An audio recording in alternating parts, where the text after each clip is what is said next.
horsepower gains to custom enhancement, we deliver results. Late model Racecraft.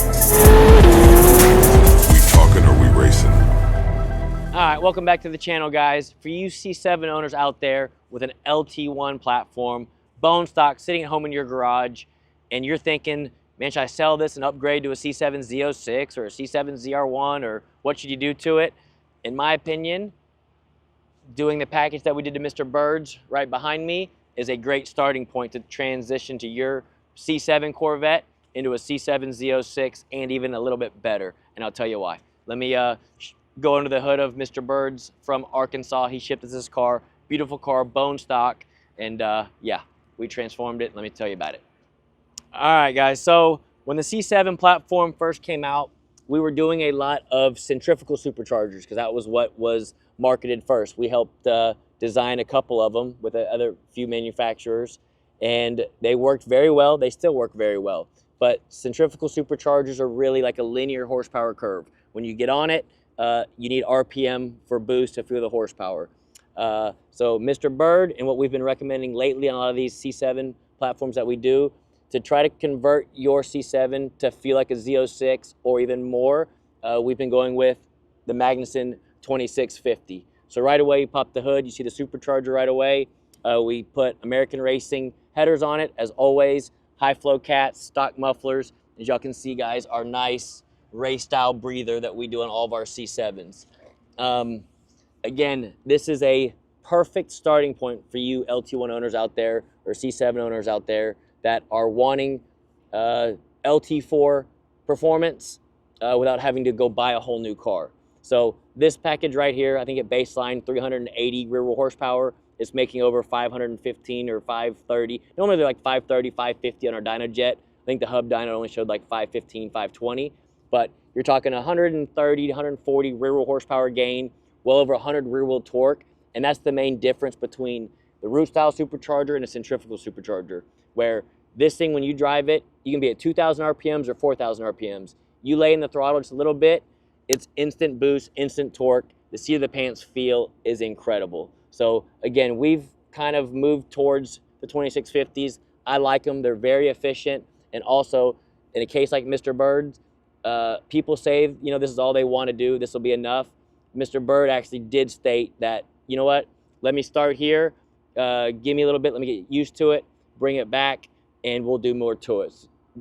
Do more to it. So again, this is a perfect starting point to go from 500 and something rear wheel horsepower all the way up to 1,000, 1,200 rear wheel horsepower if he wants to, just because of how efficient this supercharger is and what we're doing with it right now. So with that being said, guys, Mr. Bird's car is a super clean car, as y'all can see, from Arkansas.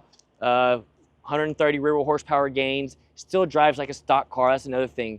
By adding the headers to it, yes, you have the louder exhaust noise when you want it, when you have the dual mode open, but if you're on the highway with your wife cruising or going to dinner or going on a road trip, you close that muffler, this car still drives like a 100% bone stock C7 Corvette. So you get the best of both worlds, really. And again, some people might stop here and be enough. And you'll see, I'm about to go test drive it and show you guys what this thing does. For most people, 530 rear wheel horsepower with this kind of torque, spinning the tires first, second, and third gear is enough.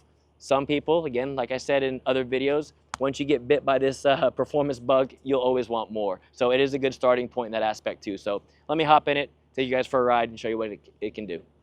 So as we were pulling back here, it was funny that Mr. Roach pulled up, good customer of ours, literally a silver C7 Corvette.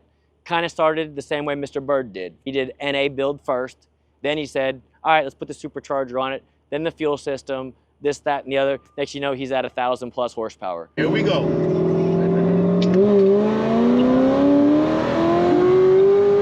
Shit! Do you hear that, son? Do you hear that? Holy fuck! Do you hear that, son? Did you hear that? What the? Huh? Max. If it sounds good, huh? You ain't ready for this. I'm not ready for this motherfucker. Let me get my throat back down, my heart back out my throat. Good God! Again, it's a perfect example to show you guys Mr. Bird. I have a feeling he's gonna, after talking to him with Justin, in 3 months, 6 months from now, y'all are gonna see this car back for drop in pistons, or probably a 377, pistons and rods, turn the boost up, give it some fuel, and you'll see 750, 800, maybe even 900 or 1,000 horsepower when we're done with it. So it was just funny to see this thing as I'm driving off, Mr. Roach pulling up, to have this thing sound like a stock car leaving, and then Mr. Roach is pulling up, camming its ass off, making 1,000 horsepower, where this one can be in a very, golly, I'm brain farting today, sorry, very short weeks, we could have it turned into something like Mr. Roach's. All right, so you gearheads that do know the Magnusons and the pulley setups, just from looking at this thing, y'all can see how large the supercharger pulley is. We are not spinning the supercharger hard at all. Again, because it's a 100% bone stock LT1 engine, but we still run an aftermarket ATI balancer on it with the ring, so we can turn the boost up later just from changing the outer ring. That way, again, he has everything he needs for the future, as well as our race style breather. Y'all can see it comes off of each valve cover, vents to atmosphere, and now we run this thing down underneath the car on the outside, so when you're driving these vehicles in traffic, you don't have that smell in your AC. Most customers, I mean, we put the AC on recirculate, you won't really smell it, but in case you forget to do that, we run the breather this way so you don't have to smell anything inside the cab. It's just for, I can't stand it because I start driving these cars a lot in traffic, and I don't like to smell anything inside the car, especially if I'm dressed up nice, taking my wife to dinner. I don't want to smell like any fuel or any exhaust fumes or anything like that. So again, the race style breather, the way we vent it, is the reason why we do what we do. And again, this thing looks phenomenal under the hood, but I'm done babbling. Let me go drive it.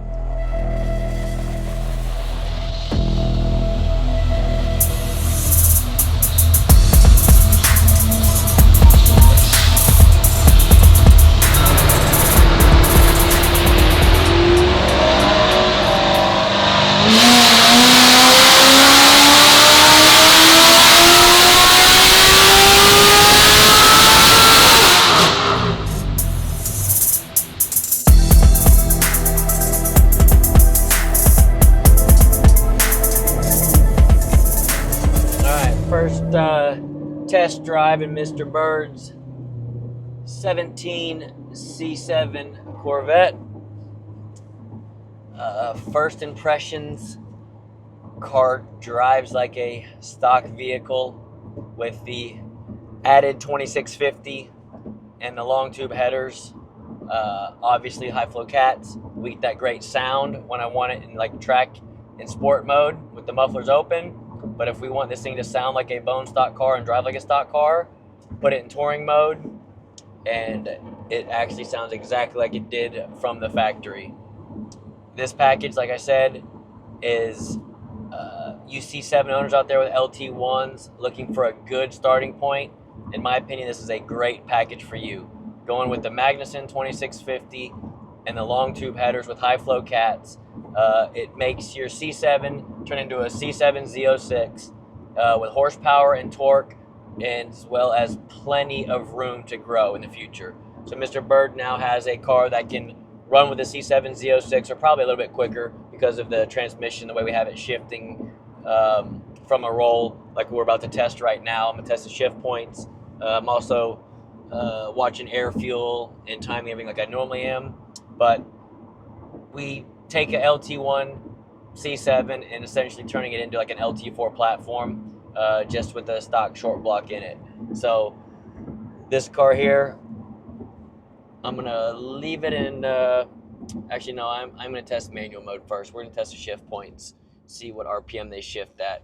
I can show you guys, again, if it was a stock Z06 would have to be, the customer would have to be watching his tack and hitting the button on when to shift it. When Mr. Bird gets this thing back, the instant torque he's gonna feel just normal driving is out of this world compared to stock. But also, in case he does feel froggy or someone feels froggy, wants to pull up next to him, I'll show you how easy this thing is to do when we're done tuning it. So if he's driving down the road, someone pulls up next to him, you can see right now we are in 5th gear. He can just drop it into manual mode, downshift. I'm gonna leave traction control on because we are on stock tires. 2nd gear.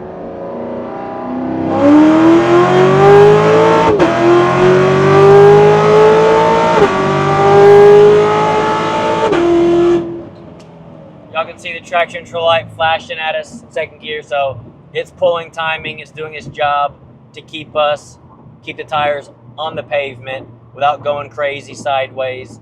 But man, the exhaust of this thing, now you feel like you're in a sports car. This thing stock, these things, they don't make the most horsepower. On the dyno, they're usually like 385, I think, is what they lay down. Now it's making, I think on the hub dyno, it's like 515. Usually the Dyna Jet is around 530 to 550 rear wheel horsepower. Again, a little bit over what the stock C7 Z06s make, but the big difference is it's a 2650 supercharger, super efficient, so we can do that over and over and over again without having to worry about any of the intake air temps getting hot, causing it to pull timing like they do in this factory Z06s. Again, this thing just has, it's a great platform. To be honest, most people would probably keep it like this and just drive it and enjoy it because it is so very reliable, fun driving car. Like I said, it's like a stock car just with way more torque. As soon as you get on it, all you feel is it wants to throw you back in the seat right away. But again, the other plus is if Mr. Bird gets used to this and does want more in the future, it is very easy for us to turn this thing into a 700, 800, 900, 1,000 rear wheel horsepower car with the next steps. All right, so for that first test pull, I had it in manual mode, want to check the shift points. We usually have the shift points shifting a little bit higher in manual mode for roll racing purposes.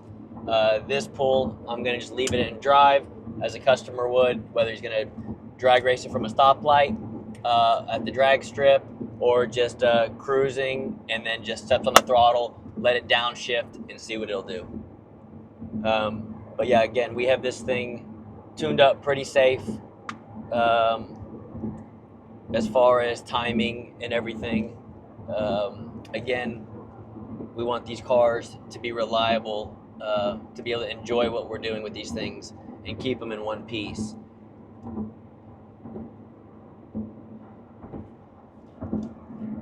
And again, this you line this up next to a C7 Z06 and I think you will do pretty well. Like I said, especially in manual mode right there, letting it shift at a higher RPM compared to what a stock Z06 would, and the shift time being quicker than a factory shift would be, I think it will do quite well. And again, under the hood of this, the Magnuson, it just looks very clean.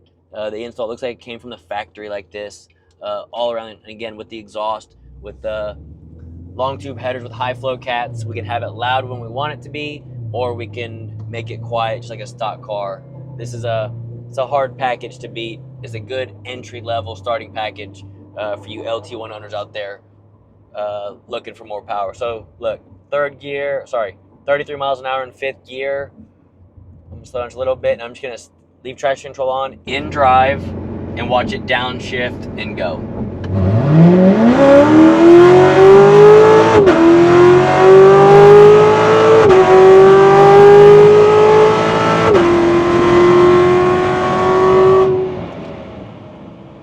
That's fun as shit. Now y'all can see why, maybe you can't see why.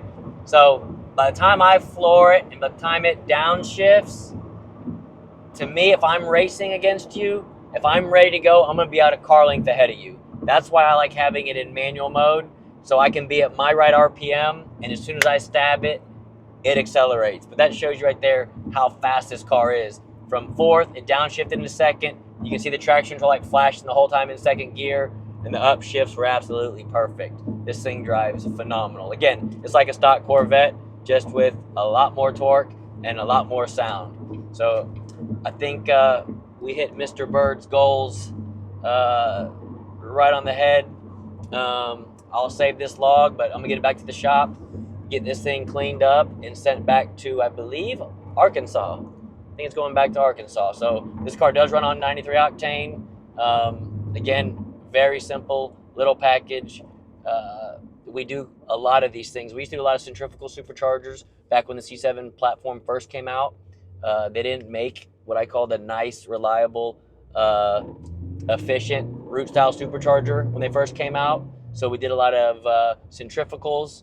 Now we're doing a lot more of the root styles, like a 2650, whether it's you know, I like the Magnuson just because they're very efficient. And again, it's a good starting point for someone that just wants 530, 550 rear wheel horsepower to start off with, and then it gives them plenty of room to grow to 1,000 or 1,200 rear wheel horsepower if they ever want it one day. But again, this thing drives phenomenal. So I'm gonna end this video here, guys. Those of you that watch this channel, I greatly appreciate it. As always, man, comment below. I want to say Jason is selecting. We're gonna give away a t-shirt or a hoodie of your choice from the comment section, and go check out the Faraday ZL1 Camaro video. Comment on that one if you haven't already. We're gonna select a name from that one, and we will DM you. Same with the what other one? We just did a ZL1 850 package. Comment on that video, and we will select one of you for a t-shirt, a hoodie, or even a hat of your choice, and do the same for this. Comment below, let me know what y'all think about this package in particular, what things y'all want to see more on our channel. Pretty much anything. Give it a thumbs up, help that algorithm out, and maybe one of you will be get a DM from us letting you know a t-shirt or a hoodie or a hat, whatever y'all want will be coming your way. Mr. Bird, I'm gonna get this thing cleaned up. Enjoy it. Even on these tires, man, it's hooking up. I know the traction is spinning in second gear. If you are gonna go from a lower roll from a stop or second gear, you know, maybe think about upgrading to the Toyo 888s. But for now, I think you'll be okay. For more horsepower later, we will definitely have to change the tires on it. But enjoy your ride, and if you have any questions, as always, give us a call at the shop. We'll get you taken care of. All you guys watching out there, till next time. Thanks for watching this video, guys. If you're new to the channel, please hit that subscribe button. Give it a like if you liked it so far. And please turn on bell notifications for future content, as we have cool stuff in the pipeline that you're going to want to see. And as always, please comment below.